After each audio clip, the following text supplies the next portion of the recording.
Friends నమస్తే, నేను మీ నాగేశ్వర్ దేవులపల్లి. మీరు చూస్తున్నారు మన సేవ తెలుగు యూట్యూబ్ ఛానల్. ఫ్రెండ్స్, ఈ రోజు మన వీడియో టాపిక్ వచ్చేసి తెలంగాణ రాష్ట్ర ప్రభుత్వం ప్రతిష్టాత్మకంగా తీసుకున్నటువంటి ఫ్యామిలీ డిజిటల్ కార్డు దరఖాస్తుని ఏ విధంగా నింపాలి, ఈ దరఖాస్తుని మనం ఎక్కడ సబ్మిట్ చేయాలి అనే పూర్తి విషయాన్ని నేను ఈ వీడియోలో మీకు చెప్పడం జరుగుతుంది. వీడియోని ఎక్కడా కూడా స్కిప్ చేయకుండా పూర్తిగా చూడండి. నేను ఏ లైన్లో ఏం నింపాలి అనే పూర్తి ఎక్స్ప్లెనేషన్ ఇవ్వడం జరుగుతుంది. వీడియోని పూర్తిగా చూడండి.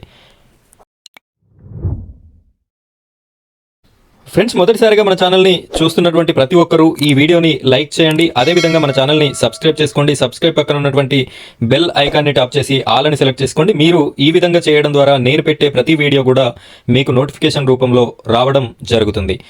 Friends, family digital ID card కోసం ముఖ్యమంత్రి రేవంత్ రెడ్డి గారు సికింద్రాబాద్ కంటోన్మెంట్ పరిధిలో జరిగినటువంటి బహిరంగ సభలో దరఖాస్తు ఫామ్ని రిలీజ్ చేయడం జరిగింది. ఈ దరఖాస్తు ఫామ్ని మనం ఎలా నింపాలి, ఈ దరఖాస్తు ఫామ్ని ఎక్కడ సబ్మిట్ చేయాలి? ఇక్కడ చూడండి, తెలంగాణ ప్రభుత్వం పౌర సరఫరాల శాఖ ఫ్యామిలీ డిజిటల్ కార్డు కొరకు దరఖాస్తు కుటుంబ పెద్ద వివరాలు. ఇక్కడ మీ ఇంట్లో ఉన్నటువంటి మహిళ పేరు కానీ పురుషుని పేరు కానీ కుటుంబ పెద్దగా ఎవరిని అయినా ఎంచుకునే అవకాశం ఉంది.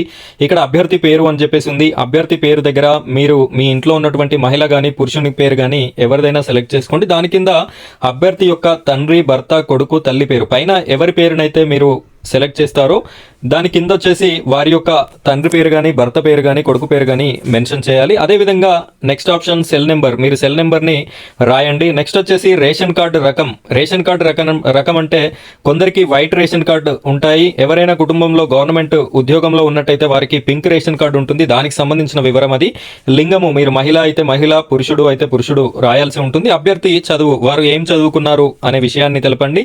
పుట్టిన తేదీ పర్ఫెక్ట్గా డేట్తో మెన్షన్ చేస్తే బాగుంటుంది. కులం, మీరు ఎస్టీనా, బీసీనా, ఎస్సీనా, ఓసీనా అది మెన్షన్ చేయండి. వార్షిక ఆదాయం వచ్చేసి 1,20,000 రూపాయలు వేయండి. ఇది మామూలుగా రెవెన్యూ రికార్డులో ఇంతే లోయెస్ట్ కాబట్టి 1,20,000 రూపాయలు వేసుకోండి. వృత్తి, వారు ఏ పనిలో ప్రస్తుతానికి ఉన్నారు దానికి సంబంధించినటువంటి వివరాలు రాయండి. చిరునామా, మీ యొక్క జిల్లా పేరు, మండలం పేరు, గ్రామం పేరు, అదేవిధంగా వీధి పేరు. క్లస్టర్ నెంబర్ అంటే అవసరం లేదు. పిన్ కోడ్, మీ యొక్క పిన్ కోడ్ని రాయండి. కుటుంబ సభ్యుల వివరాలు అని చెప్పేసి ఇక్కడ మనకు ఆప్షన్స్ ఇవ్వడం జరిగింది. ఇక్కడ క్రమ సంఖ్యలో 1, 2, 3, 4 ఈ విధంగా వేయండి. నెక్స్ట్ వచ్చేసి పేరు, మీ కుటుంబంలో పైన రాసిన పర్సన్ని మినహా మిగతా ఎంతమంది అయితే మీ కుటుంబంలో ఉన్నారో వారి పేర్లని వరుసగా రాయండి. తర్వాత దరఖాస్తుదారునితో సంబంధం, అంటే మీరు పైన ఎవరి పేరైతే రాశారో వారికి ఇక్కడ మీరు రాసినటువంటి పేరు వాళ్ళకి ఉన్నటువంటి సంబంధం, కొడుకు అయితే కొడుకు, తండ్రి అయితే తండ్రి, భర్త అయితే భర్త, ఈ విధంగా ఈ ఆప్షన్లో రాయాల్సి ఉంటుంది. ఇక్కడ వచ్చేసి లింగం, వాళ్ళు పురుషుడా మహిళనా అనేది రాయాలి. పుట్టిన తేదీ, వారి యొక్క పుట్టిన తేదీని కూడా డేట్ రూపకంగా మెన్షన్ చేస్తే బాగుంటుంది. నెక్స్ట్ వచ్చేసి వారికి సంబంధించినటువంటి ఆధార్ నెంబర్, ఆధార్ కార్డులో ఉన్నటువంటి మీరు నెంబర్ని కూడా ఎంటర్ చేయాలి. ఈ విధంగా ఫిల్ చేసి ఇక్కడ మీరు ఒక ఆప్షన్ ఉంది చూడాలి, గ్రూప్ ఫోటో అని చెప్పేసి. ఈ విధంగా గ్రూప్ ఫోటోని ఇక్కడ అంటించి ప్రతి ఒక్కరు కూడా ఈ యొక్క దరఖాస్తుకి కొన్ని డాక్యుమెంట్స్ అనేది జతపరచాలి. ఆ డాక్యుమెంట్స్ ఏంటి అనేది కూడా నేను చెప్తాను చూడండి. ఫ్రెండ్స్, ఇక్కడ దరఖాస్తు అప్లికేషన్ ఏదైతే ఉందో దానికి ఇలాంటి ఫ్యామిలీ ఫోటోని ఒకటి పాస్పోర్ట్ సైజులో తీసుకోండి. తీసుకున్నటువంటి ఫోటోని అక్కడ మీకు ఒక బాక్స్ అనేది ఇచ్చారు కదా, ఆ బాక్స్లో పేస్ట్ చేయాల్సి ఉంటుంది.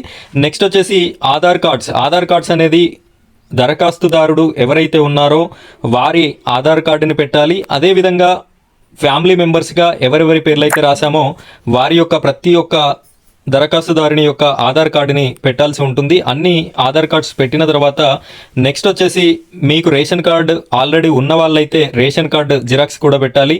లేని వారైతే అవసరం లేదు. వారితో పాటు కొత్తగా ఎవరైనా చిన్నపిల్లల్ని ఈ కార్డులో భాగంగా యాడ్ చేస్తున్నట్టయితే వారి యొక్క ఆధార్ కార్డులను కూడా పెట్టాల్సి ఉంటుంది. ఈ 4 సర్టిఫికెట్స్, 2 ఆధార్ కార్డ్స్, 1 దరఖాస్తుదారుని Aadhaar card, 2 family members Aadhaar card, 3 ration card, 4 birth certificates అనేది ఇవన్నీ కూడా జతపరిచి వీటిని మనకి సర్వేకి అధికారులు రావడం జరుగుతుంది. ఆ సర్వేకి అధికారులు వచ్చినప్పుడు వారికి సబ్మిట్ చేయాల్సి ఉంటుంది.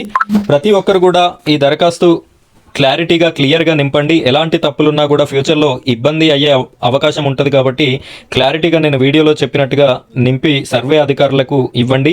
మీ యొక్క విలేజ్, మీ యొక్క సిటీకి సంబంధించి సర్వే ఎప్పుడు ఉంది అనే అప్డేట్ మన ఛానల్లో రావడం జరుగుతుంది. ఈ వీడియో చూస్తున్న ప్రతి ఒక్కరు కూడా మన ఛానల్ని సబ్స్క్రైబ్ చేసుకోండి. అదేవిధంగా సబ్స్క్రైబ్ పక్కన ఉన్నటువంటి బెల్ ఐకాన్ని ట్యాప్ చేసి ఆల్ అని సెలెక్ట్ చేసుకోండి. మీరు ఈ విధంగా సెలెక్ట్ చేసుకోవడం ద్వారా నేను పెట్టేటటువంటి ప్రతి వీడియో కూడా మీకు నోటిఫికేషన్ రూపంలో రావడం జరుగుతుంది. Thank you friends, thank you very much.